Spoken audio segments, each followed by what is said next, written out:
Love story শুনিবলৈ এই পেজটো subscribe কৰক আৰু নটিফিকেশ্যনৰ বাবে বেল আইকনটো প্ৰেছ কৰক। Red FM love story RJ পাহিৰ সৈতে Superhits 93.5 ৰেড এফএমত সময় হৈ গ'ল weekend special show' red FM love ষ্টৰীৰ আৰু এটা নতুন ষ্টৰী লৈ মই পাহি আকৌ এবাৰ আপোনাৰ কাষ চাপিলোহি। এই চিঠিখন যিগৰাকী ব্যক্তিয়ে পঠিয়াইছে তেওঁ নিজৰ নামো নিদিলে, তেওঁৰ পৰিচয়ো দাঙি নধৰিলে। গতিকে আমি নিজে এটা নাম দিব লাগিব এই ষ্টৰীটোৰ বাবে। গতিকে মই নাম দিছোঁ ৰাহুল। চ' আজি ৰাহুলৰ ষ্টৰী শুনিম আৰু তেওঁৰ নিজৰ ষ্টৰীটোৰ নাম দিছে মাই চ'ল ইজ ইয়াৰ্ছ। তেওঁ লিখিছে, ৰেড এফ এমৰ সকলোবোৰ শ্ৰোতালৈ নমস্কাৰ। আশা কৰোঁ যেন সকলোৰে মনৰ আশা পূৰণ হয়। পাহিবাৰ জৰিয়তে বহুত লাভ ষ্টৰী শুনিলোঁ। হোষ্টেলৰ সেই অকলশৰীয়া কোঠাত ৰাতি হেডফোন লগাই লাভ ষ্টৰী শুনি শুনি টোপনি যোৱা ল'ৰাটোৱে এদিন যে নিজৰ লাভ ষ্টৰী লিখিব কেতিয়াও ভবা নাছিলোঁ। পাহিবা, আপোনালৈ অশেষ ধন্যবাদ থাকিল মনৰ কথা প্ৰকাশ কৰিবলৈ এনেকুৱা এটা সুন্দৰ প্লেটফৰ্ম দিয়াৰ বাবে। আৰু সকলো শ্ৰোতালৈ মোৰ এটাই অনুৰোধ, মোৰ এই ষ্টৰীটো যাতে এটা নতুন দিশ লয় তাৰ বাবে এবাৰ প্ৰাৰ্থনা কৰে। আগবাঢ়িছোঁ। পঢ়াৰ পোক বুলি কয় যে, তেনেকুৱা ল'ৰাই আছিলোঁ স্কুলৰ সময়ত। পঢ়াৰ বাহিৰে একোৱেই ভবা নাছিলোঁ। বহুত জেদি আছিলোঁ। এটাই লক্ষ্য আছিল, টপাৰ হ'ব লাগে। আৰু এটিটিউডটো লগাতকৈ অলপ বেছি আছিল। বৰ্তমান এজন অভিযন্তা। এতিয়ালৈ 3খন স্কুল আৰু 4খন কলেজত পঢ়িলোঁ। বহুত ছোৱালীক লগ পালোঁ। তাৰে কিছুমান বহুত ক্ল'জো হৈছিল। কিছুমানৰ লগত সম্পৰ্ক বনাবলৈও মন আছিল, বাট কাৰোৱে লগত নোৱাৰিলোঁ। ক্লাছ 9ত লগ পোৱা ছোৱালী এজনীয়ে হৃদয়ৰ যে এনেকুৱা এঠাইত স্থান পাব কল্পনাৰো বাহিৰত মোৰ মনে যেন অকল তাইকেই বিচাৰে। ক'ত কেনেকৈ মই তাইৰ প্ৰেমত পৰি গ'লোঁ ধৰিবকৈ নোৱাৰিলোঁ। বহুত ভাল পাওঁ পাহিবা, বাট তাই একো গমেই নাপায়। চ' আজি আমি শুনিম ৰাহুলৰ love story my soul is yours. Red F M বজাতে ৰহো। Red FM love story RJ পাহিৰ সৈতে welcome back to the show' red F M love story. মই আছোঁ আপোনাৰ সৈতে পাহি। শুনি আছোঁ আজি ৰাহুলৰ story my soul is yours. আগলৈ তেওঁ লিখিছে, ক্লাছ 9ৰ ফাৰ্ষ্ট ডে। ভাল লাগিছিল। নতুন স্কুল, নতুন কম্পিটিশ্যন। তাইক সেইদিনাই ফাৰ্ষ্ট লগ পাইছিলোঁ। স্কুলত মিটিং এখন পাতিছিল, নৱাগত আদৰণি সভা টাইপ। মোৰ আগতেই বহি আছিল। কথা বতৰাটো হোৱা নাছিল, বাট দেখা দেখি হৈছিল। স্কুলৰ ধুনীয়া ছোৱালীৰ ভিতৰত তাইও এজনী আছিলে। মোৰ লগৰ কেইটামান তাইৰ কাৰণে পাগল আছিল। মনে মনে জ্বলিছিলোঁ বহুত। তাইৰ প্ৰতি কিয় ইমান আকৰ্ষিত হৈছিলোঁ ক'ব নোৱাৰোঁ। তেতিয়াতো ভাবিছিলোঁ জাষ্ট ধুনীয়া কাৰণে এট্ৰেকশ্যন এটা হৈছে, বেলেগ একো নাই। স্কুলৰ পৰা অহা যোৱা কৰোঁতেই যেতিয়াই চকুত চকু পৰে তাই মিচিকিয়াই হাঁহিছিল। সেই হাঁহি চাবলৈ যেন মই সেই টাইমত বলিয়া আছিলোঁ। তাইও ক্লাছ 8ৰ টপাৰ। বহুত উৎপতীয়া ডন টাইপৰ ছোৱালী আছিল। আপোন আপোন লাগিছিল যেতিয়া তাই মোক মোৰ নামেৰে মাতিছিল। চ' ক্লাছ 9তে এজনী ছোৱালীৰ প্ৰেমত পৰিছে ৰাহুল। ৱেল, প্ৰেম হয়নে নহয় তেওঁ চিয়'ৰ নহয়, বাট এট্ৰেকশ্যন আছিল, ডেট ইজ ফৰ চিয়'ৰ। চ' আগলৈ কি হয় জানিবলৈ অপেক্ষা কৰক। এণ্ড ৰেড এফ এম বজাতে ৰহো। Red FM love story RJ পাহিৰ সৈতে ৱেলকাম বেক। শুনি আছে আপুনি weekend special show' love story. মই আছোঁ আপোনাৰ সৈতে পাহি।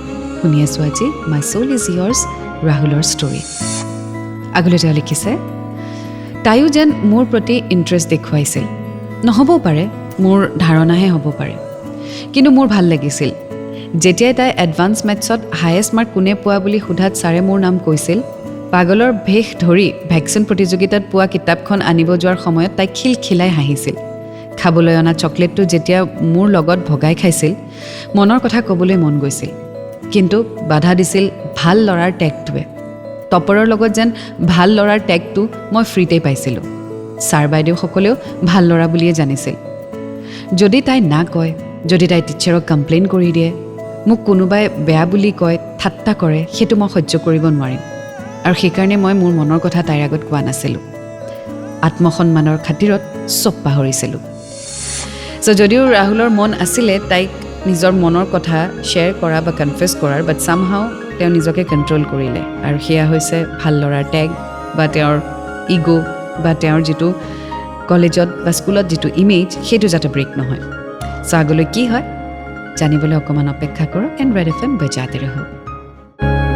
Red FM love story RJ পাহিৰ সৈতে ছুপাৰ হিটছ 93.5 ৰেড এফএমত মই আছোঁ আপোনাৰ সৈতে পাহি আৰু শুনি আছে আপুনি weekend special show' red FM love story আজি শুনি আছোঁ ৰাহুলৰ story my soul is yours আগলৈ তেওঁ লিখিছে মেট্ৰিক দিলোঁ যদিও ভবামতে ৰিজাল্ট নাপালোঁ যোৰহাট গ'লোঁ 3 বছৰৰ কাৰণে জেই কৰিব মোৰ টাইমত মেট্ৰিক পাছ কৰি গাৰ্লফ্ৰেণ্ড বয়ফ্ৰেণ্ড বনোৱা ট্ৰেণ্ডটো বহুত বেছিকৈ আছিলে মোৰ লগৰ বহুতে গাৰ্লফ্ৰেণ্ড বনাইছিল মোৰো মন গৈছিল এনেকুৱা এজনৰ লগত থাকিব যিয়ে মোৰ প্ৰতিটো কামতে লগত থাকে মোক বুজে দুখৰ টাইমত সাহস দিয়ে মোক নিজৰ বুলি ভাবে বাট ভয় লাগিছিল প্ৰেমত পৰি বহুতকে হতাশাত ভোগা দেখিছিলোঁ টেনশ্যনত থকা দেখিছিলোঁ বহুত চোকা ল'ৰা ছোৱালী পঢ়াৰ প্ৰতি ইণ্টাৰেষ্ট নোহোৱা হোৱা দেখিছিলোঁ তাইক বহুত মিছ কৰিছিলোঁ মাজতে খবৰ পালোঁ তাই ল'ৰা এজনৰ লগত ৰিলেশ্যনশ্বিপতো সোমাইছে বহুত বেছিয়ে বেয়া লাগিছিল সেইটো হয়তো প্ৰকাশ কৰিব নোৱাৰিম কৈ মই যোৰহাটত তাই আছে নলবাৰীত চব পাহৰি আকৌ পঢ়াত লাগিলোঁ বিটেক কৰাৰ কাৰণে চ' ৰাহুল পঢ়াক লৈ বহুত বেছি ছিৰিয়াছ আৰু সেইটো কাৰণে তেওঁ ৰিলেশ্যনশ্বিপত সোমাবলৈও বিচৰা নাছিলে কিন্তু চামহাও সেই ছোৱালীজনী তেওঁৰ মনত কিন্তু প্ৰায় আমনি কৰে চ' এনেকৈ শেষ হ'ব নেকি এই ষ্টৰী জানিবলৈ অপেক্ষা কৰক এণ্ড ৰেড এফ এম বাজাতে ৰহো red FM love story RJ পাহিৰ সৈতে welcome back to the show' red F M love story মই আছোঁ আপোনাৰ সৈতে পাহি আৰু আজি শুনি আছোঁ ৰাহুলৰ story my soul is yours আগলৈ চিঠিখনত লিখিছে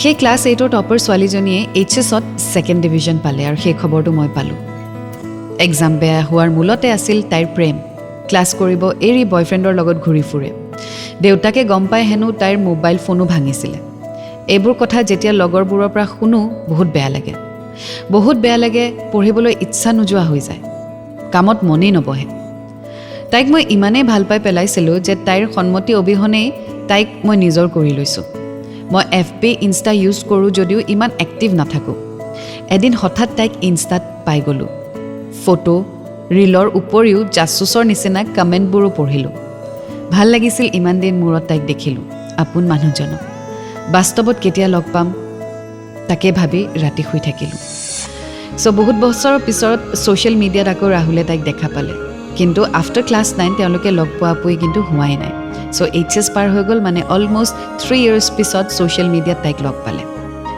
চ' ৰিয়েলিটিত লগ পাবনে জানিবলৈ অপেক্ষা কৰক এণ্ড ৰেড FM বাজাতে ৰহো red FM love story RJ পাহিৰ সৈতে শুনি আছে আপুনি ৰেড FM লাভ ষ্টৰী মই আছোঁ আপোনাৰ সৈতে পাহি আজি শুনি আছোঁ ৰাহুলৰ story my soul is yours আগলৈ তেওঁ চিঠিখনত লিখিছে 2020ৰ জুলাইৰ মাহ আছিলে চাগে সেইদিনাৰ দিনটো মোৰ বাবে বহুত স্পেচিয়েল 3 বছৰ পাছত তাইক লগ পাইছিলোঁ মই চামতাত কিবা এটা কামত লগৰ এটাৰ লগত গৈছিলোঁ আহি থাকোঁতে টেম্পু ষ্টেণ্ডত সেই চিনাকি মুখখন লগৰটোৱে গুচি গ'ল মোক দেখিয়েই তাই মিচিকিয়াই দিছিল কিমান দিন যে দেখা নাছিলোঁ এই হাঁহিটি লগালগ চাইকেল লৈ তাইৰ ওচৰত পালোঁ অলপ সময় আমি কথা পাতিলোঁ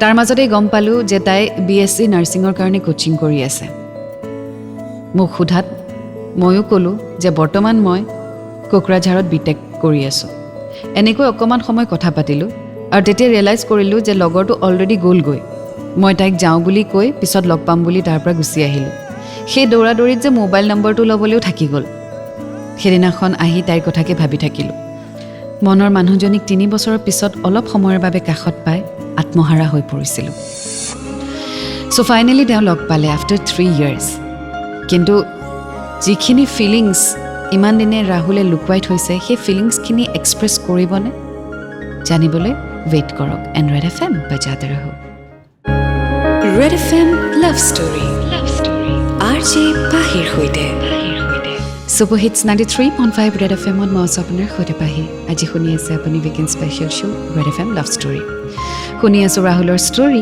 মাই চ'ল ইজ ইয়ৰ্ছ আগলৈ তেওঁ লিখিছে তাৰপিছত আৰু লগ পোৱা নহ'ল কলেজ খুলিলে কোকৰাঝাৰ গ'লোঁ assignment class test poster presentation group discussion এইবোৰৰ মাজত আকৌ সোমাই পৰিলোঁ এদিন হঠাৎ লগৰ এটাৰ হোৱাটছএপৰ পৰা ভইচ ৰেকৰ্ডিং এটা আহিল পিছত সি ক'লে তাই হেনো তাহাঁতৰ লগত আছে হোৱাটছএপত মই তাক দিয়া মেছেজৰ ৰিপ্লাই তাইৰ মাতেৰেই পাই শ্বকড হৈ গ'লোঁ। সেইটো ৰেকৰ্ডিং ৰাতি শোৱাৰ টাইমত কিমান যে বজালোঁ হিচাপ নাই। তাইৰ কথা ভাবিয়েই মোৰ টোপনি গ'ল সেইদিনা। So' although' they are in distance but then চামহাও ৰাহুলে তাইৰ কথা মনৰ পৰা আঁতৰাব পৰা নাই। তেওঁ কোকৰাঝাৰত আৰু ছোৱালীজনী নলবাৰীত, বাট তথাপিও তাইক কিন্তু ইমান বছৰে ৰাহুলে মনৰ পৰা আঁতৰাব পৰা নাই, which is a true feeling. But নিজৰ ফিলিং এক্সপ্ৰেছ কৰিবনে? ৱেইট কৰক, ৰেড FM বাজাতে ৰহো। Red FM love story RJ পাহিৰ সৈতে। Welcome back to the show' red FM love story. মই আছোঁ আপোনাৰ সৈতে পাহি। আজি শুনি আছোঁ ৰাহুলৰ story my soul is yours. আগলৈ তেওঁ লিখিছে, কৰোণাৰ দ্বিতীয় ঢৌ, ঘৰ আহিলোঁ, সৰু সুৰা কাম এটাত সোমালোঁ কনষ্ট্ৰাকশ্যন লাইনৰ। আজিলৈ 3বাৰ দেখিলোঁ তাইক। স্কুটিখন চলাই নলবাৰী টাউনলৈ গৈ থাকে। মাস্ক আৰু হেলমেটৰ কাৰণে তাই মোক ধৰিবই নোৱাৰে। টাউনেৰে অহা যোৱা কৰোঁতে কিমান যে ছোৱালীৰ মুখ দেখোঁ আজিকালি। তাইকে বিচাৰি ফুৰোঁ সকলোতে, মোৰ তাইজনী।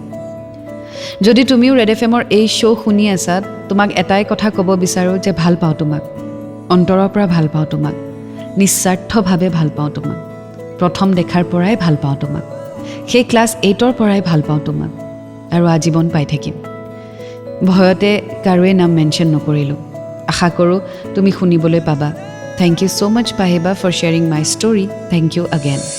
Well, thank you so' much Rahul, তুমি তোমাৰ ষ্টৰী শ্বেয়াৰ কৰিলা। ৱেল, ৰাহুল নামটো ময়ে দিছোঁ, I don't even know' your name, but I just hope যে তুমি যাৰ কথা মেনশ্যন কৰিছা তেওঁ এই ষ্টৰীটি শুনে আৰু তেওঁ যাতে গম পায় যে তুমি এই ষ্টৰীটো শ্বেয়াৰ কৰিছা। আই জাষ্ট হোপ এণ্ড প্ৰে যে এটলিষ্ট ইজনে সিজনক ফিলিংছখিনি এটলিষ্ট কনফেছ কৰা। সেয়া লাগিলে ছাকচেছফুলেই হওক, সেয়া লাগিলে ফ্ৰেণ্ডশ্বিপেই হওক, এনিথিং, বাট এটলিষ্ট এটা যাতে কনক্লুজনত আহে। And I would also' request and suggest যে তুমি তোমাৰ মনৰ কথাখিনি এটলিষ্ট এক্সপ্ৰেছ কৰা, কাৰণ যেতিয়ালৈকে তুমি এক্সপ্ৰেছ নকৰা তেতিয়ালৈকে তুমি গমেই নাপাবা যে তাইৰ ফালৰ পৰা আনচাৰটো কি হ'ব। এটলিষ্ট ফ্ৰেণ্ডশ্বিপৰ খাতিৰত ফ্ৰেণ্ডশ্বিপটোকে ষ্ট্ৰং কৰা। গেট ইন টাচ, ইনষ্টাগ্ৰামত আছে বুলি কৈছা, so' get in touch, phone number লোৱা, কথা পাতা, share your movements, spend some time together, আৰু তাৰপিছত তোমাৰ মনৰ কথাখিনি খুলি ক'বা। And if you are listening, যাৰ কথা ৰাহুলে মেনশ্যন কৰিছে, তুমি যদি শুনি আছা আৰু তুমি যদি বুজি পাইছা যে এইটো ষ্টৰী তোমাৰেই হয়, দেন চামহাও হয়তো ৰাহুল খুব বেছি লাজকুৰীয়া বা হয়তো সংকোচ কৰিছে, আৰু প্ৰথম কথাটো তোমাক বহুত বেছি সন্মান কৰে, সেইকাৰণে হয়তো তেওঁ এই ষ্টেপটো ল'ব পৰা নাই। So' please break the ice for him. And thank you so' much for sharing your story. Well, এয়া আছিলে আজিৰ story my soul is yours. আপুনিও আপোনাৰ ষ্টৰীসমূহ চিঠিৰ জৰিয়তে পঠিয়াই থাকিব, আৰু আপুনি এড্ৰেছ দি ইউটিউবত লাভ ষ্টৰীটি শেষ হোৱাৰ পিছতেই ঠিকনাটি পাব, আৰু ডিছক্ৰিপশ্যনতো এড্ৰেছটি দিয়া থাকে, আপুনি তাৰ পৰা লৈ ল'ব পাৰিব। খালি এটাই ৰিকুৱেষ্ট কৰিম যে আপোনাৰ বয়স 18 বছৰতকৈ বেছি হ'ব লাগিব। কোনো ধৰণৰ যাতে ভায়লেঞ্চ নাথাকে সেইটো মন কৰিব, ছ'চিয়েলি যাতে একচেপ্টেবল ষ্টৰী হয় সেইটো চাব। প্লাছ যদি আপোনাৰ পাৰ্টনাৰৰ অলৰেডি বিয়া হৈ গৈছে, আই উড ছাজেষ্ট যে আপুনি সেই ষ্টৰীটো আমাৰ সৈতে শ্বেয়াৰ নকৰে, কাৰণ তেওঁ অলৰেডি এটি নিউ লাইফ ষ্টাৰ্ট কৰিছে, তেওঁৰ লাইফটোত যাতে প্ৰব্লেম নহয় সেইটো প্লিজ মন কৰিব। চ' তেনেকুৱা ধৰণৰ ষ্টৰী আমালৈ নপঠিয়াব। চ' আকৌ লগ পাম এটি নতুন ষ্টৰীৰ সৈতে। Until then, to fall in love, it's a great feeling, you will get to learn a lot, and always remember, I love you. Red FM বাজাতে ৰহো। 93.5 बजाते रहो।